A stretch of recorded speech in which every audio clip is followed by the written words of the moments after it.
Boa tarde, nós estamos iniciando a segunda aula do curso de Eletrocardiologia do Instituto do Coração da Faculdade de Medicina da Universidade de São Paulo. Essa segunda aula, nós vamos ter no protocolo da aula o início da discussão de casos, depois a aula do Dr. Augusto Calabrini. Então, inicialmente, nós vamos fazer a discussão de casos e assim todas as aulas vão ser com a discussão inicial para depois a apresentação da aula, tá? Para as pessoas que estão fora, essa discussão vai ser feita aqui pelos professores, que estão aqui presentes, e lembrando as pessoas que aqui estão, sempre fazer as perguntas voltadas para a plateia, para que as pessoas de fora possam aproveitar. Então, nós vamos começar com o primeiro caso, né? E para isso o Dr. Fernando Bussolini, que trabalha aqui com a gente no Instituto do Coração, ele vai fazer a apresentação do eletrocardiograma. Bom, o terceiro caso é um paciente masculino de 23 anos, assintomático, que realizou esse eletro para um exame admissional. Podemos notar uma frequência cardíaca em torno de 60 batimentos, ondas P positivas em D1, D2, AVF, portanto um ritmo sinusal. Análise do complexo QRS evidencia um padrão RS em D1, D2, D3, AVF e um padrão QR em AVR. Essa morfologia praticamente isodifásica em várias derivações não permite a análise do eixo no plano frontal. No plano horizontal, o que chama a atenção, ondas S em V5 e V6. Então, o Fernando fez a descrição do eletro e nós vamos aproveitar e fazer a descrição do vetrocardiograma para vocês, que está aí ao lado, né, para que vocês observem. Deixa eu só puxar aqui a informação. Deixa eu só utilizar a caneta. Vocês observem aqui no vetrocardiograma, ao lado do eletro, o vetrocardiograma no plano horizontal. Só para lembrar, eu vou colocar para vocês aqui, que isso aqui é anterior, posterior, direita, esquerda, né? E nós esperaríamos o primeiro vetor voltado para frente, vetor do septo, depois o vetor das paredes livres para trás e para a esquerda, que estaria para trás e para a esquerda, e finalmente o que a gente chama do vetor das porções basais. Quer dizer, a alça vetrocardiográfica normal deveria ter esta morfologia e esta orientação. O que a gente observa nesse plano é que praticamente o primeiro vetor se expressa pouco, né? Talvez explique um pouco este quase QS em V1, V2 com R pequeno. Depois vocês veem a parede livre se ativando mais rápida e chegando principalmente aqui, ó, a um atraso final de condução que vai dar ondas S em V5 e V6 principalmente, mostrando esse atraso final que vocês estão vendo aqui, ó, no final da alça, esses cometinhas todos juntos. Observe no plano frontal, e por que o plano é indeterminado? Porque caprichosamente essa alça, ela passa nas derivações como fosse um 8, né? Vocês estão vendo? Dando positividades e negatividades, deixando praticamente o eixo do QRS indeterminado. Mas chama atenção aqui, ó, o atraso final à direita, nós estamos à direita e esquerda, no plano frontal aqui é superior e aqui é inferior, nós vamos vendo que há realmente aí um atraso final de condução à direita, superior e posterior, como vocês estão observando no plano frontal e no plano horizontal. E o eletrocardiograma tem esse atraso que o Fernando acabou de descrever. Vamos mais adiante. Só para uma questão de orientação para vocês da ativação, o Fernando vai descrever essa orientação septal. Bom, esse esquema representa a ativação dos 3 vetores da despolarização ventricular. O primeiro vetor, em amarelo, está orientado para frente, para a direita, determina ondas R em V1, V2 e onda Q em V5, V6. O segundo vetor, em verde, que está orientado para a esquerda e para trás, determina ondas S em V1, V2, onda Q em AVR, ondas R em D1, D2, D3 e ondas R em V5 e V6. O terceiro vetor, que representa a despolarização das paredes basais de ambos os ventrículos, aí representado em azul, ele está exacerbado e ele determina onda R em AVR, pode determinar onda R' em V1, V2, determina ondas S em D1, D2, D3 e ondas S em V5 e V6. Mais uma vez chamando a atenção para o veto, nós teríamos aqui a ativação habitual do septo, depois da parede livre, mas chamaria a atenção esse atraso aqui que vocês estão vendo no terceiro vetor, que está à direita da porção basal de VD, por isso que tem essa orientação à direita, e que traria para a gente essa explicação por um atraso final de condução que nós estamos observando aqui. Isso aqui é só uma curiosidade à direita, isso é do livro do Ivan Mannheim, um livro que tem mais de 50 anos, onde ele descrevia o esquerdo, né, as ramificações do ramo esquerdo, como fosse uma verdadeira rede aqui, né? Vocês observem que aqui era como fosse uma rede, né? A divisão que a gente chamaria de antero superior, póstero inferior e antero medial, ele daria como uma rede. Mas o mais interessante é que à direita ele mostrava 3 pequenas divisões do ramo direito, que talvez mostrem e expliquem um pouquinho esses atrasos finais de condução que a gente tem observado. Deixa eu só voltar aqui. Então, eu queria que o Fernando fechasse um pouco, dizendo um pouquinho dos atrasos finais, né? Bom, então, paciente 23 anos, masculino, assintomático, né, realizou o eletro para um exame admissional. O eletro evidenciava um ritmo sinusal, condução atrioventricular e interventricular normais. O eixo do complexo QRS ele é indeterminado, pela presença de ondas S em D1, D2, D3, AVF, V5 e V6. Portanto, a conclusão do eletro, um atraso final de condução. Deixa eu só continuar um pouquinho, quer dizer, ele tem uma orientação superior, direita e posterior, os atrasos finais podem ter orientação inferior, nós observamos isso em geral em pessoas normais, em indivíduos normais, e tem algumas explicações que vocês vão receber, que é a variação dessa distribuição do próprio ramo direito, né, dessas pequenas fibras terminais. Nós temos usado o nome atraso final para justificar um pouquinho a presença dessas ondas S, desses atrasos, e realmente pode acontecer até de você ter massas à direita crescidas e que deem também atrasos um pouco maiores. Mas isso aqui é um achado bastante normal na população e que vocês podem estar observando e dando este laudo como um atraso final de condução. Tá? Vamos lá para o segundo caso. O Fernando vai descrever. Bom, caso número 4, um paciente também masculino, 35 anos. Observamos uma frequência cardíaca em torno de 80 batimentos. Observamos ondas P positivas em D1, D2, AVF, portanto, um ritmo sinusal. O intervalo PR dentro da normalidade, entre 120 e 200 milissegundos. Na análise dos complexos QRS, o eixo entre 60 e 90, amplitude e duração normais, mas o que chama a atenção é a alteração do segmento ST, alteração difusa, nota-se elevação do ponto J, associado a um supradesnivelamento do segmento ST, de concavidade superior, tanto no plano frontal quanto no horizontal.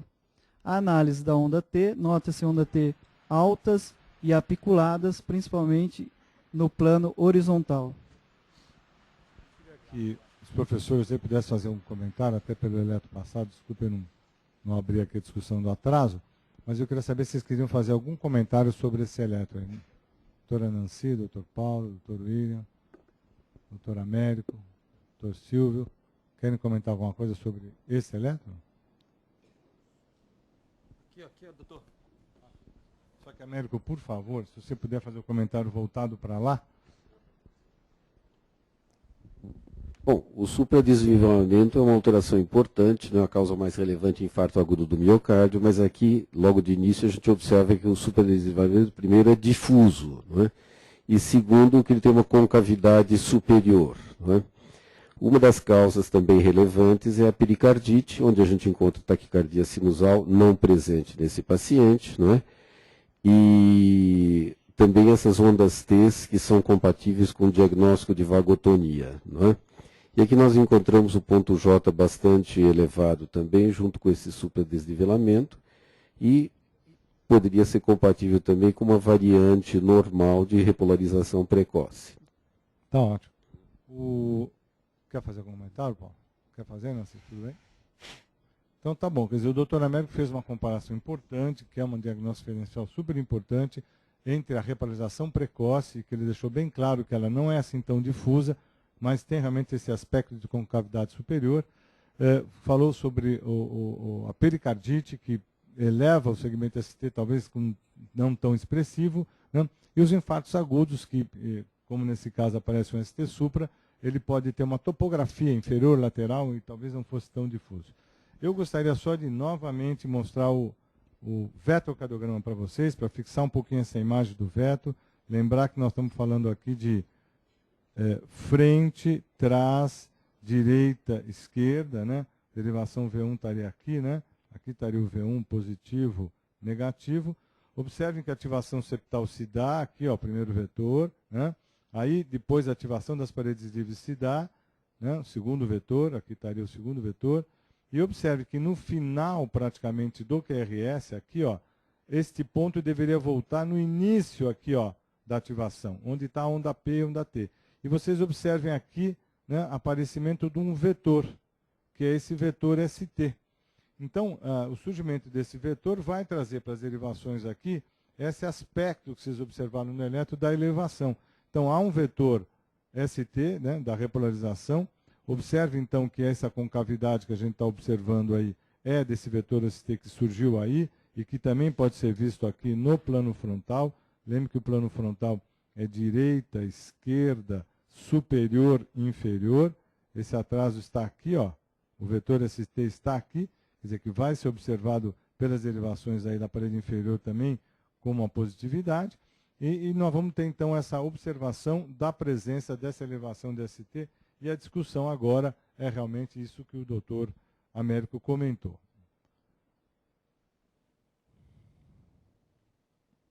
O que é interessante é que aqui vale aquela discussão da comparação do eletrocardiograma, né, que aí está, com o potencial de ação. E hoje o doutor Augusto vai trazer um pouco essa discussão desta comparação, né, do potencial de ação, dos fenômenos do potencial de ação, com os fenômenos que vão atingir aqui as ondas do eletrocardiograma. No nosso caso, nós vamos estar discutindo por que aquela onda, né, esse ponto J aqui, vai estar elevado nessa situação que a gente viu, né, se isso está ligado realmente a essa primeira porção do potencial de ação, ou se isso é um fenômeno de desautonomia, como comentou o doutor Américo. Nós vamos fazer uma correlação com essa informação, podendo então entender por que você tem elevação do ponto J. Uma das explicações realmente interessantes é desse gradiente que se forma entre o epicárdio, né, entre o epicárdio, o potencial de ação do epicárdio e o potencial de ação do endocárdio. O epicárdio tem essa reentrância da chamada repolarização precoce mais evidência, e esse gradiente seria o responsável pela elevação do ponto J e pela onda J, que está sendo chamada elevação do ponto J, sendo elevada aqui pelo gradiente entre esses dois fenômenos da repolarização do epicárdio e da repolarização do endocárdio. O Fernando vai fazer aí o fechamento. Bom, então era um paciente masculino de 35 anos, com um quadro de uma dor precordial atípica que o levou ao pronto-socorro. Lá foi suspeitado de doença isquêmica, realizado teste ergométrico, ecocardiograma e cintilografia de perfusão, todos normais. Com aspectos do eletro e do vetocardiograma, o eletro mostra o segmento ST com supradesnivelamento variável nas derivações precordiais com um aspecto côncavo para cima. O vetocardiograma, observamos que no final do QRS, a alça de T não volta ao ponto de origem, gerando o supradesnivelamento do vetor ST. Bom, as variantes do segmento ST e da onda T pode apontar dois padrões mais comuns. O primeiro é a inversão da onda T nas derivações precordiais direitas, que pode persistir em jovens, mulheres e indivíduos da raça negra. O segundo padrão é de elevação do segmento ST mais proeminente nas derivações precordiais, principalmente V2 e V3. A elevação do ponto J provoca usualmente supradesnivelamento com concavidade superior do segmento ST, com intensidade variável. Esse padrão é observado em 1% da população geral, sendo mais comum em alguns subgrupos, principalmente nos africanos. O mecanismo, embora discutível, parece estar relacionado com fenômenos de desautonomia. Alguns estudos experimentais sugerem grande atividade dos nervos simpáticos. O teste ergométrico reforça essa ideia, pois ao redor de 90% dos casos ocorre normalização do segmento ST durante o esforço. Portanto, a conclusão, repolarização precoce. Quer fazer algum comentário final aí, Américo? Paulo, não? Então, a gente só está reforçando que esse caso era uma repolarização precoce, claro, não habitual, tem praticamente a elevação do segmento ST do ST em praticamente todo o traçado, não é o habitual, mas era um caso importante e ilustrativo para a gente. Eu vou chamar a atenção aqui agora da nossa aula, né? Deixa eu poder voltar aqui.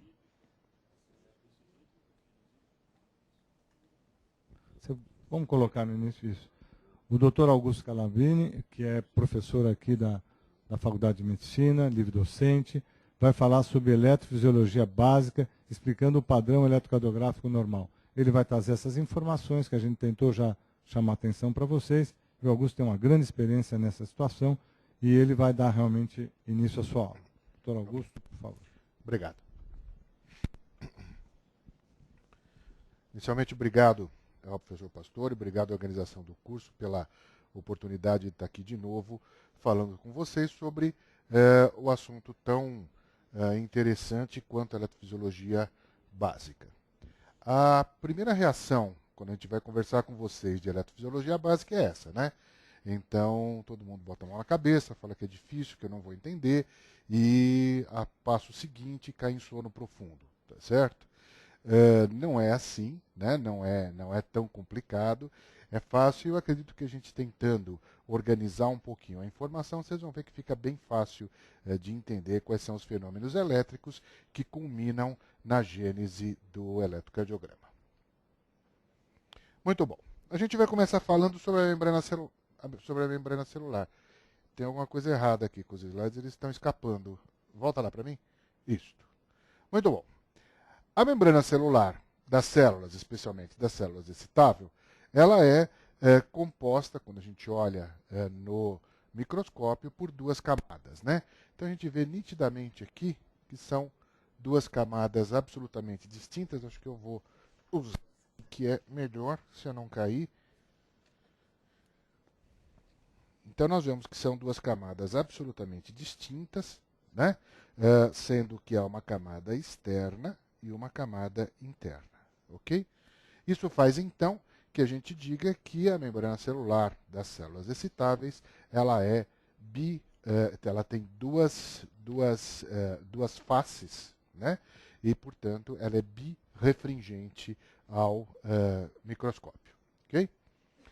Quando a gente olha isso do ponto de vista estrutural, o que nós vamos ver é que essa birefringência é dada realmente pelo fato de que ela tem duas camadas distintas. Ela tem uma camada externa e uma camada interna, formada por fosfolípides e com sua porção hidrofílica ou sua porção carregada eletricamente voltada para o exterior e para o interior da célula.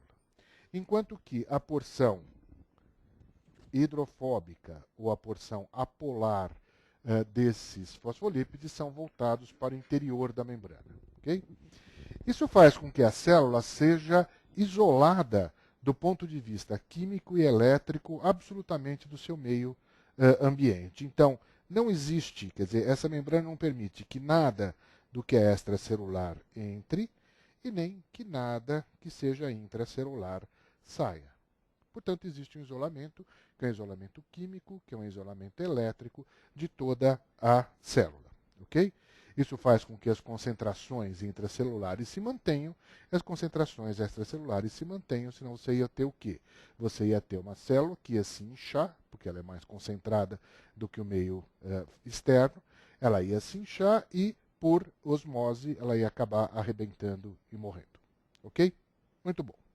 Só que essa célula ela precisa trocar um monte de coisas com o meio. Ela precisa trocar nutrientes, ela precisa trocar eletrólitos, ela precisa trocar dejetos. Ok? Então, o que a membrana fez? A membrana colocou proteínas que atravessam a membrana de fora a fora. E são proteínas ou glicoproteínas que fazem a comunicação entre o interior e o exterior da célula, formando o que se chama poros de membrana. Ok? Muito bom. Esses poros são, então, responsáveis pelo carreamento de substâncias. Eles fazem isso de duas formas. Primeiro, eles podem fazer isso ativamente, através de uma proteína carreadora que pega o que está aqui fora e traz aqui para dentro, e pega o que está aqui dentro e leva aqui para fora, isso com gasto energético, ou seja, com gasto de ATP. Tá? Essas proteínas, ou esses poros, são chamados de bombas. Então a gente tem vários exemplos, bomba de sódio, bomba de potássio, bomba de cálcio, etc, etc, etc. Ou seja, todo o transporte ativo através da membrana é feito por essas proteínas. Outras, na verdade, elas funcionam através de gradientes elétricos. Então, elas vão ter interiores que são positivos ou negativos e que, a partir daí, elas permitem a entrada de cátions ou de ânions. Ok? Só que elas também conseguem mudar esta conformação e, ora, terem o seu interior negativo, por exemplo, e permitir que os cátions entrem, e, ora, tendo o seu interior positivo e não permitindo que o cátions entre. Lembra que eletrólitos de cargas iguais se repelem. Ok? Muito bom. Com isso, você tem o que se chama de permeabilidade seletiva. Ou seja, você consegue ter íons que trafegam livremente através da membrana, grande exemplo é o potássio, né? E íons que, na verdade, são isolados de um lado da membrana. Maior exemplo é o sódio. Tá?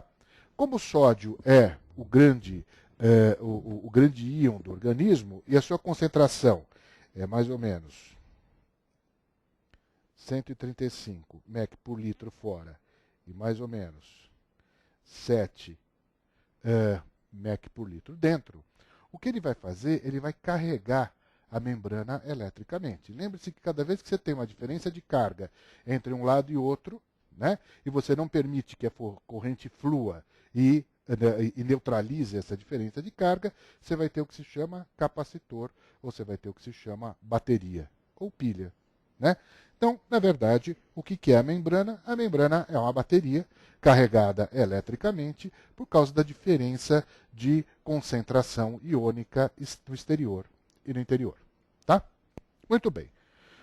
O potássio é o contrário. O potássio, a concentração intracelular, fica por volta de 140 mEq por litro. E fora fica ao redor de 5 mEq por litro. Tá? E a membrana é permeável ao potássio o tempo todo. Então, na verdade, o potássio tem livre trânsito a partir da membrana, tá? Ou ao longo da membrana. E por que você tem muito mais potássio dentro do que fora? Primeiro, porque existe um gradiente elétrico. Por causa do sódio, o lado de fora é positivo em relação ao lado de dentro. E não só isso, mas as proteínas do citoplasma são carregadas negativamente. E a partir daí, elas aumentam essa diferença de potencial e fazem com que o potássio seja um íon predominantemente intracelular. Tá? Muito bom. Ok. Muito bom. Se alguém estava acordado, agora vai se preparar para dormir, tá certo? Mas vocês vão ver que não é tão ruim, tá? Quem regula tudo isso é uma equação que foi feita por um indivíduo perverso, que complicou a vida de todo estudante de medicina, chamado Nernst. Tá? Mas ele dizia uma coisa muito simples e muito óbvia. Ele dizia que a diferença, o potencial de equilíbrio transmembrana de um íon é determinado pela concentração extracelular sobre a concentração intracelular. Não é meio óbvio isso, né? Então, o que acontece? Você tem uma constante, que está aqui, que é a constante de gases, etc, etc. Aí você transforma isso em log e vê que, na verdade, você tem mais potássio dentro e potássio fora, porque o nernst do potássio fica ao redor de menos 80 milivolts. E, na verdade, você tem mais sódio fora, porque o nernst do sódio fica ao redor de mais 20 milivolts. Tá? Então, é ele quem determina em que ponto para de ter fluxo através da membrana, uma vez que a permeabilidade seja total. Ok? Muito bom. E aí, dois outros caras, chamados Hodgkin e Huxley, complicaram ainda mais a coisa. Mas nem tanto, porque na verdade eles falaram assim, o potencial transmembrana da célula é determinado pela soma dos equilíbrios de Nernst de cada íon multiplicado pela permeabilidade. Tranquilo, né? Claro, quer dizer, para você atingir equilíbrio de Nernst, você vai ter que ter a permeabilidade total. Se a membrana é impermeável, você não vai atingir equilíbrio nenhum, porque não passa. Ok? Muito bom. Lembra que esse equilíbrio é feito quando o íon transita livremente através da membrana. Tá? Então é mais ou menos óbvio que, se você pensar em repouso, o único íon ao qual a membrana é permeável é o potássio. Eu acabei de dizer isso, certo? Portanto, a permeabilidade de todos os outros íons vai ser zero. E vai anular tudo isso aqui. E, portanto, quem vai determinar o gradiente transmembrana, ou o potencial transmembrana de repouso, é o potencial de equilíbrio do potássio. Viu? Não era tão complicado. Tá? E aí, quando você vai na célula e mede, você vê exatamente isso. Olha aqui o que acontece. Ó. Aqui está o zero. Aqui está o potencial de equilíbrio da célula. Olha o potencial de equilíbrio do potássio aqui. E olha o sódio lá em cima.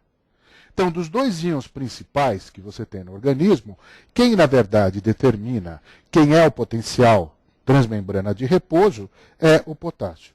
E por isso o cardiologista é tão neurótico com potássio. Vocês não sabiam porque vocês eram neuróticos com potássio e cada doente que vocês viam falou assim, como é que está o potássio? Está bom o potássio? Está potássio? Tira o potássio. Vocês não sabiam por quê, agora vocês sabem porque vocês são neuróticos pelo potássio. Porque ele, na verdade, quem vai determinar o potencial transmembrana da célula. E, portanto, é ele que vai determinar como é que vai se dar a contratilidade, como é que vai se dar a condução, como é que vai se dar a refratariedade desta célula. Certo? Muito bom. Aí o que acontece? Como é que isso tudo é regulado? Isso tudo é regulado através daquelas proteínas que eu falei. Essas proteínas, elas têm uma estrutura mais ou menos complexa. Tá? Mas vocês vão ver que o funcionamento delas é mais ou menos fácil. Olha só. O que acontece é que elas formam portões, né, ou portais, que são ao redor de 4, na maioria dos canais, tá? E que se dispõem circularmente e formam um túnel, realmente formam um poro através da membrana. Cada uma dessas é formada de vários componentes, em geral, 5 componentes ou 6 componentes. Tá? Que tem aminoácidos que são carregados positiva ou negativamente. Ok? E esses portais aqui, essas unidadezinhas aqui, são capazes de mudar a sua conformação. Ok, elas têm a forma de uma mola. Tá? E cada vez que você puxa esta mola, você expõe um tipo de aminoácido. Cada vez que você solta a mola, você expõe outro tipo de aminoácido. De tal forma que, em dado momento, cada um desses aqui pode ter a sua voltagem para o interior do canal inteiramente negativa ou inteiramente positiva. Depende do tipo de aminoácido que ele colocou em contato com o canal. Deu para entender? E aí eu posso dar um estímulo, mudar a forma desta mola, e agora não. Agora estão todos os positivos voltados para dentro do canal. E aí mudou a voltagem de dentro do canal, e a partir daí eu tenho aquele mecanismo de abre e fecha das comportas. Não só isso, mas cada um desses pilares, eles têm proteínas que interligam. Então elas conversam entre si de tal forma que todos reajam da mesma forma ao mesmo tempo para não dar bagunça. Então se vão ficar negativo, ficamos todo mundo negativo. Se é para ficar positivo, ficamos todo mundo positivo. Ok? Muito bom.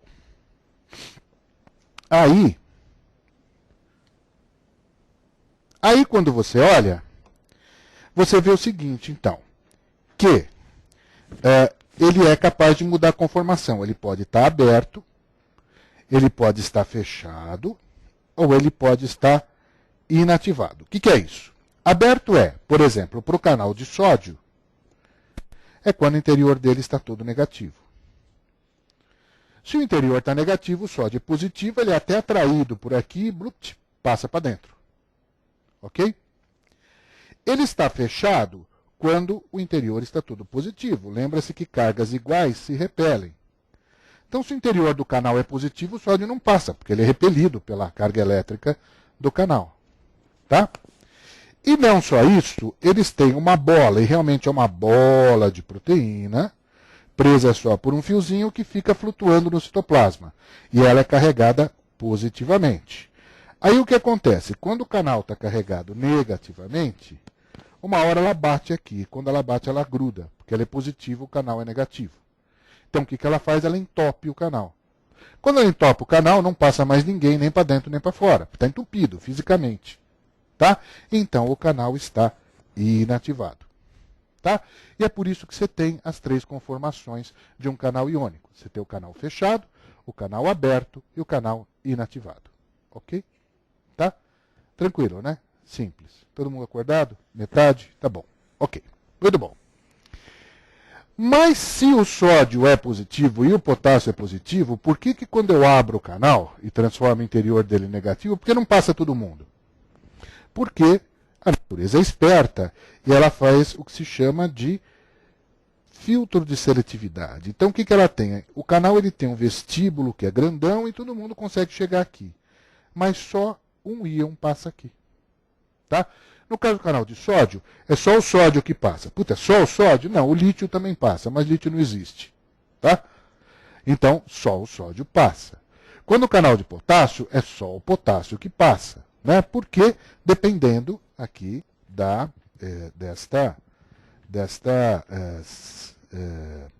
do tamanho, né, deste filtro. Ok? Tá? Então veja que é muito mais medular do que vocês pensavam. Até cirurgião entende. Tá certo? Então bom. E como é que esses canais mudam a sua conformação? Quem é que fala para eles? Meu filho, agora você fica negativo, deixa o sódio entrar e pronto. Né? Quem faz isso é uma corrente elétrica. Tá? Então esses canais são voltagem dependente. O que acontece? Veja só aqui, ó. Isso aqui é um canal de sódio. Tá? Representação do canal de sódio. Ah, não entendi o que é, não interessa. Tá? Aí, o meu potencial transmembrana está aqui, ó. Menos 140.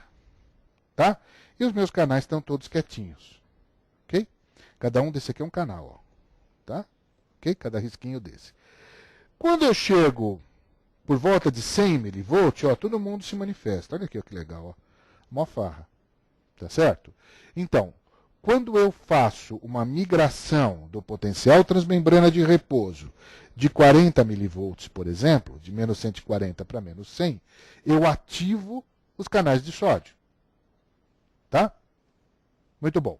Todos eles se abrem, beleza, eu tenho a manifestação, entrada de sódio, etc. Quando eu chego a menos 60, eles começam a rarear. E daqui para baixo o canal de sódio não abre mais. Por quê? Porque eu atingi o NERST do sódio na maioria dos canais. Ou seja, lembra no potencial de ação que você sai do menos 100, menos 90 e chega até o mais 20. E no mais 20 você para. Por que você para? Porque você atingiu o equilíbrio do sódio e o sódio não vai mais entrar, não vai mais se movimentar. Nesse momento, a maioria das bolas de proteína vão começar a grudar nos canais e a partir daí parou o canal de sódio, ele está inativado e outros canais vão continuar com o potencial de ação. Ok? A mesma coisa vale para o potássio, a mesma coisa vale para o cloro, a mesma coisa vale para o cálcio, a mesma coisa vale para os outros canais. O canal de sódio ele é usado só como padrão para a gente explicar como é que isso funciona. Mas todos os outros funcionam razoavelmente igual. Ok? Muito bom. E aí o que acontece? Acontece que o resultado da ativação e inativação de todos os canais que você tem no coração faz o que se chama potencial de ação da célula cardíaca. Que assim que passar o próximo a gente vai ver. Né? Então veja, potencial de ação da célula cardíaca é assim, você tem a célula que está em repouso, aí ela sofre um estímulo, e ela atinge um potencial na qual os canais de sódio se ativam. Ativou? Entra sódio feito doido. Até aqui o mais 20. Chegou no mais 20, parou o sódio e aqui ativou outro canal. Então olha aqui, ó a corrente de sódio aqui. Tá? Quando você chega aqui, você ativa outras coisas. O que você ativa? Cálcio e começa a ativar os potássios. Ok? Tá? Muito bom. Como se ativa o potássio começa a sair da célula, daí para o gradiente químico, a tendência seria que isso fizesse assim. Ó. Né? Entrou sódio, ficou positivo, saiu o potássio, ficou negativo. Tá? E isto acontece no nervo. Não esqueçam que o nervo ele tem que responder imediatamente ao próximo estímulo. Né? Mas o coração não pode, o coração tem que ter diástole, senão ele não enche. E se não enche, não tem sístole. Tá? Então, esses canais de cálcio fazem o que se chama retificação do potencial de ação. O que é uma coisa muito... Vocês falam assim, canal retificador, puxa, que chique. Não, não é. É muito mais físico do que vocês imaginam. Retificador significa que ele retifica mesmo, ele deixa reto. Por quê? Porque está saindo potássio, está entrando cálcio. Como sai mais potássio, que é um canal rápido, do que entra cálcio, que é um canal lento, o que acontece é que o potencial não mexe. Ok? E ele fica lá nos seus mais 20. Tá bom? Aqui, gente, é que tem a contração muscular. Até aqui, o miocárdio não se mexeu. Agora entrou cálcio, foi lá para a miofibrila, e a partir daí você tem todo aquele mecanismo de contração, relaxamento e tal, papá. Findo um tempo X, o canal de cálcio para de funcionar, o potássio continua funcionando e o potencial cai e volta ao seu lugar. Tá? E aí o que acontece? Chegou aqui, legal, voltei para o meu gradiente elétrico, mas o gradiente químico dançou. Entrou um monte de sódio, saiu um monte de potássio, está tudo trocado e eu preciso botar tudo no lugar, porque se eu não botar no lugar, não vou ter outro estímulo. Tá? A partir daí, são os canais ativos, ou as bombas, é que passam a funcionar como canais lentos, retificadores de novo, e que vão trocar sódio por potássio e colocar tudo no seu devido lugar para que a célula seja excitável de novo. Tá? Então veja, é assim que acontece, tá certo? Não é só por desígnio divino, tem uma certa lógica física na coisa, tá certo? E é deste jeito que uma célula se despolariza e se repolariza. Tá? Ok? E aí dá para entender também porque repolarização é tão complicada, porque é um fenômeno complicado. É um fenômeno que envolve vários canais. Né? Tá bom?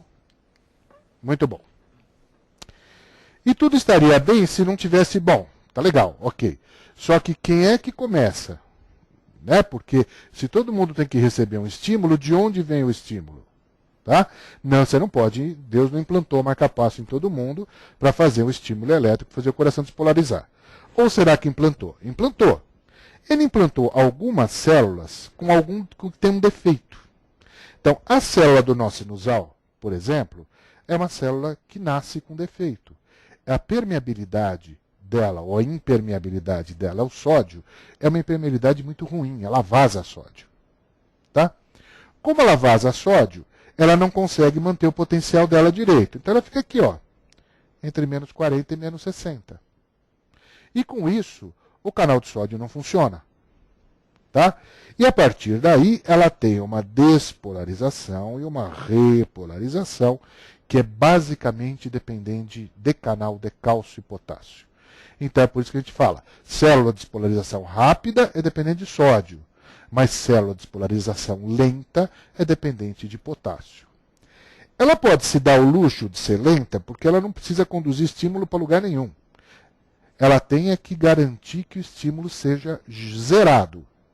E aí o que acontece? Ela tem um outro defeito na bomba de sódio e potássio, de tal forma que o canal que está botando sódio para fora, ele chega uma hora que ele para.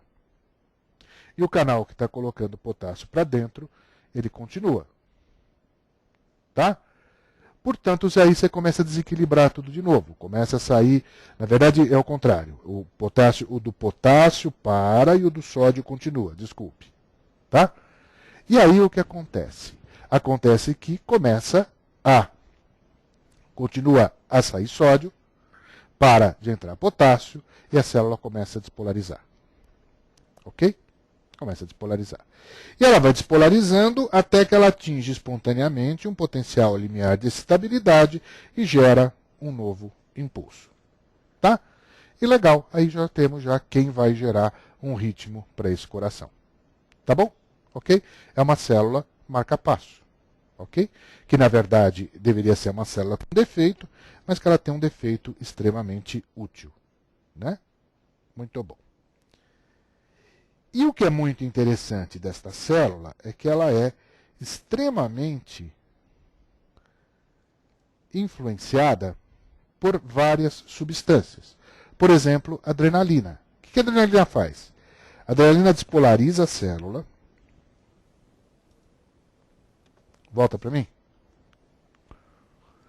A adrenalina despolariza a célula.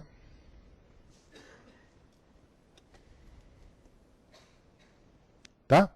Então ela já fica mais próxima do potencial limiar de estabilidade. Além disso, ela faz com que o canal de potássio pare mais precocemente e aumenta a inclinação da fase 4. Ou seja, ela acelera a próxima despolarização.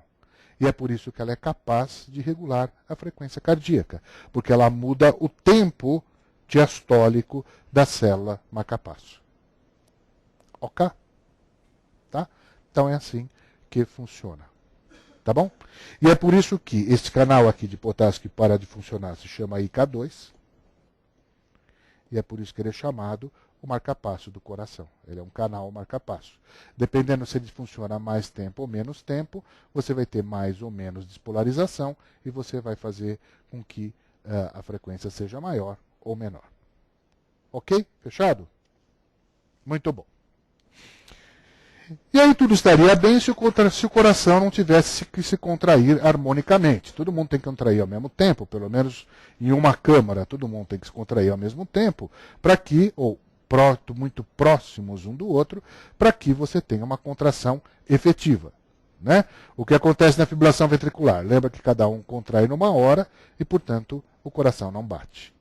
Ok? Quem faz isso? Quem faz isso é um indivíduo chamado disco intercalar. Né? É um sujeito muito simpático, tá? E que ele faz o seguinte. Lembra que eu falei que a membrana celular, a superfície da membrana celular, ela é completamente isolada do ponto de vista clínico, químico e elétrico. Ou seja, uma célula não é capaz de trocar carga com outra. Ok? Mas o disco intercalar não. O disco intercalar ele tem um monte de canalzinho, ele tem uma baixíssima resistência elétrica. E ele permite o trânsito de carga entre uma célula e outra extremamente livre. Tá? E ele faz com que, veja que inteligente, ele faz com que a despolarização da célula 1 cause a despolarização da célula 2, mas ao longo de uma fibra, nunca transversalmente. Fazendo com que o estímulo seja ordenado e seja transmitido daquela forma que vocês sabem. Septo, parede livre, porção basal, do endocárdio para o epicárdio. Ok? Tá? Muito bom.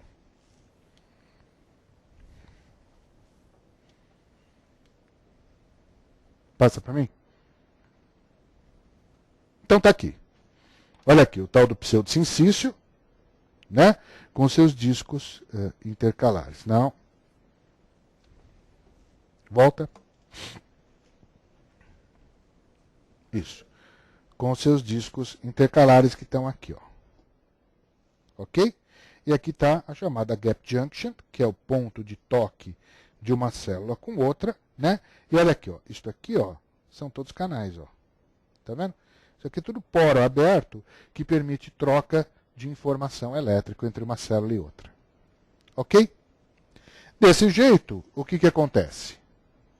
Acontece que uma célula, quando está em repouso, ela tem o exterior positivo e o interior negativo. Uma célula, quando está despolarizada, ela tem o exterior negativo e o interior positivo. Como eu tenho uma comunicação elétrica entre elas, eu permito um fluxo de elétrons entre uma e outra, formando uma corrente. Tá? A partir daí, então, eu já tenho uma corrente elétrica que vai trafegando, de tal forma que esta aqui está despolarizada, né? Vem carga daqui para cá, vem carga daqui para cá. Quando vem carga daqui para cá, muda este canal, ela se despolariza, a partir daí ela vira esta, e a próxima vai, e a próxima vai, e o estímulo vai pulando de uma em uma, tá? Despolarizando todas as fibras, todas as células ao longo de uma fibra, e formando o que se chama dipolo elétrico, ou seja, é como se fosse uma corrente de negatividade correndo ao longo da fibra. Ok? Então ela vai ficando negativa, negativa, negativa, negativa, negativa, do começo ao fim. Isso olhado pelo lado externo dela. Tá? Por convenção, quando você pensa em eletrocardiograma, você pega este dipolo aqui, ó. Então, ao invés desse, você pega este aqui, que tem cabeça positiva e cauda negativa. Mas isso é uma convenção dos eletrocardiografistas para que o eletrocardiograma se torne mais compreensível. Ok? E a partir daí, veja, você saiu lá dos poros de membrana e chegou na condução do estímulo aqui. Tá? Ok? A mesma coisa a repolarização. Enquanto uma célula se repolariza, ela também induz a repolarização das próximas através de trocas iônicas. Ok? Tá? Muito bom. Mas esse estímulo tem que ser conduzido de uma forma muito rápida. Né? E, na verdade, o músculo de contração ele não é tão bom condutor assim. Então, o que você precisa? Você precisa de células espertas, que sejam muito negativas em repouso, né? Menos 100, menos 120 milivolt, tá? E que, portanto, tem um canal de sódio muito atuante. Tá? E em sendo ele muito atuante, ele faça com que o estímulo se conduza muito rapidamente. Essas são as células do tecido condução, aqui células da rede de Purkinje, e que elas fazem isso, elas não servem para contração, elas servem para a condução do estímulo, são especializadas em condução do estímulo. E fazem com que o estímulo corra muito rapidamente ao longo de todo o sincício muscular cardíaco. Tá? De tal forma que a despolarização é um fenômeno extremamente rápido, enquanto que a repolarização é lenta, até porque você precisa dar tempo da câmara se encher. Tá bom? Ok? Muito bom. Está aqui então todo o sistema elétrico, começando no nó sinoatrial, os feixes internodais, que na verdade não são feixes anatomicamente determinados, eles são só funcionais. Aqui o feixe de Bachmann, que vai para o átrio esquerdo, nó AV, que na verdade ele é uma filial do nó sinusal, né? Então ele é uma região de célula também extremamente lenta, e ele tem duas funções. A primeira, ele retarda o estímulo aqui e dessincroniza a contração atrial da ventricular, fazendo com que a contração atrial se dê durante a diástole ventricular e ajude a encher o ventrículo. Ok? Além disso, eles são automáticos e, na falta do nó sinusal, são eles que assumem como marcapasso de reserva do coração. A partir daí, você tem o feixe de His, os ramos e está aqui todo o sistema de condução cardíaco. Tá bom? Ok? Muito bom. Isso também faz que, por exemplo, no ventrículo, o sentido da despolarização seja esse. Ó. Primeiro é o septo, depois é a parede livre, depois é a porção basal. Tá? E faz também com que, como o ventrículo esquerdo tem muito mais massa muscular que o direito, o ventrículo e o ramo esquerdo ele é muito mais largo, muito maior que o direito, faz com que o ventrículo esquerdo se despolarize antes do direito e de uma forma muito mais potente. Tá? Então, gera muito mais eletricidade. Tudo isso para dizer para vocês que essa é a ativação vetorial do coração. Aqui no caso o átrio, né, que o estímulo nasce no nó sinusal, vai para o nó AV, vai para o átrio direito e via Bachmann para o átrio esquerdo. E esta é a ativação ventricular, que faz assim, ó, primeiro septo, primeiro vetor é septo, como a massa muscular é maior à esquerda e o ramo esquerdo é maior que o direito, ele vai da esquerda para a direita, depois a parede livre, basicamente do ventrículo esquerdo, que é quem tem maior massa muscular, e por fim a porção basal, como eu tinha dito. Ok? Tá? E é a partir daí que você gera o eletrocardiograma normal, lembrando que várias fibras, que as fibras são bastante diferentes, para que justamente deem essa sequência que nós vimos. Ó. Nó sinusal lento, átrio rápido, nó AV lento e feixes rápidos. A somatória vetorial disto tudo dá uma onda que vocês conhecem bem melhor do que as que eu falei até hoje, que é o eletrocardiograma. Ok? E assim nós partimos do sódio e do potássio e chegamos no eletrocardiograma e vocês não vão precisar fazer mais aquela cara do primeiro slide que eu mostrei para vocês, tá certo? Porque na verdade não é tão difícil. Só para lembrar para vocês de que como os íons são importantes dentro da repolarização e da despolarização ventricular, vamos lembrar o seguinte, o potássio é um íon importante? Não.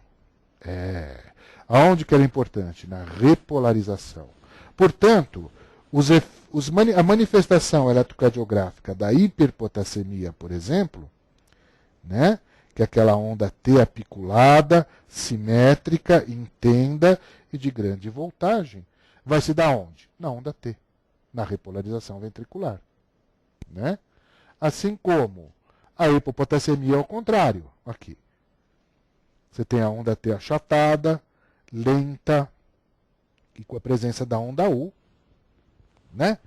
Isso é um sinal claro de hipopotassemia. Então, veja, todos os distúrbios eletrolíticos têm uma manifestação elétrica e eletrocardiográfica muito clara. Por quê? Porque eles são diretamente envolvidos nos fenômenos de repolarização e despolarização do miocárdio.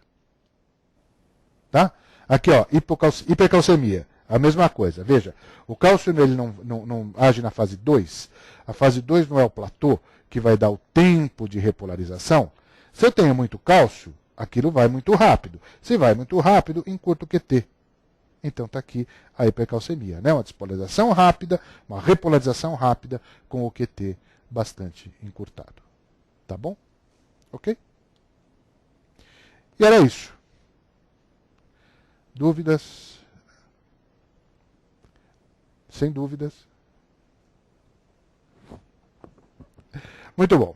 A ideia era essa, tá certo? Era só mostrar para vocês, então, muito de en passant e muito de uma forma bastante simplificada, todos os fenômenos que regem a repolarização, a despolarização e a repolarização do coração e como é que disso você consegue chegar na clínica. Tá bom? Obrigado a todo mundo pela atenção. Uma boa tarde.